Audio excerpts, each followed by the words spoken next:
Evet arkadaşlar. 99 model Toyota Corolla. Şimdi bunun cam fiskiyesi su eksiltiyor. Kutuyu kontrol ettim, söktüm, taktım, kutu sağlam. Fakat şuradan baktığın zaman şurada motoru var arkadaşlar, küçük. Bak, içi de su dolmuş, hafiften gözüküyor. Bunu sökeceğim. Size sökümünü anlatacağım. Bunun işte artısı var, eksisi var. Şu şekilde. Evet, varsa. Diğeri de içinde kıvırdım değmesin diye. Uçlarına sarmıştım daha önce. Buradan kaçırdığı için şimdi bunu değiştireceğim. Size de anlatacağım.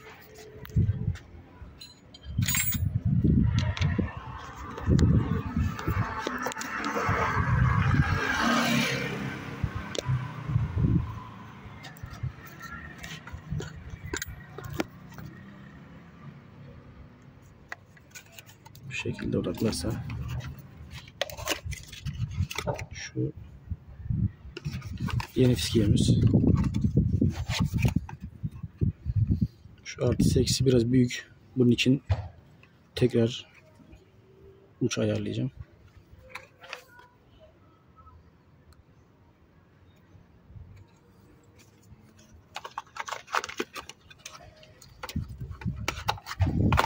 İhtiyacımız olan şöyle 8-9 anahtar.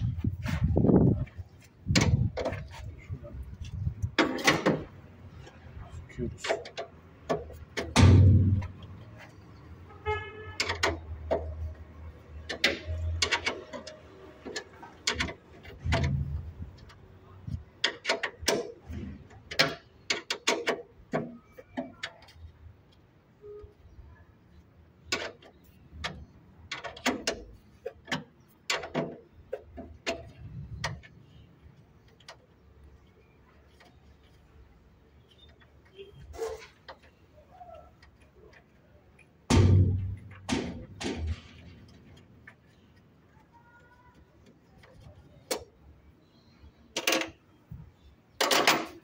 Şöyle fiskiyi kaldırınca geliyor zaten.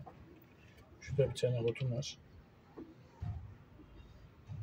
Hortumdan çıkarıyorsunuz. Sonra fiskiye var. Motoru böyle çekince motor bu şekilde çıkıyor.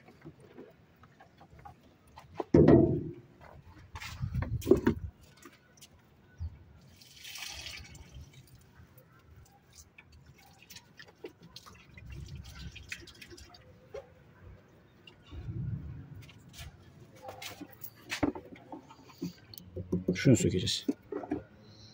Odaklarsın inşallah. Gördüğünüz gibi hep su atmış. Sağından solundan kaçırıyor.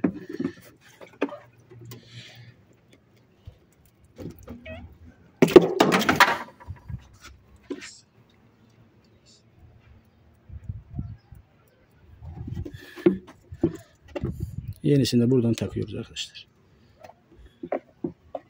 Olay bu. Ondan sonra da aynı şekilde yerine monte edip artısını eksisini takıyoruz. Devam. İzlediğiniz için teşekkür ederim.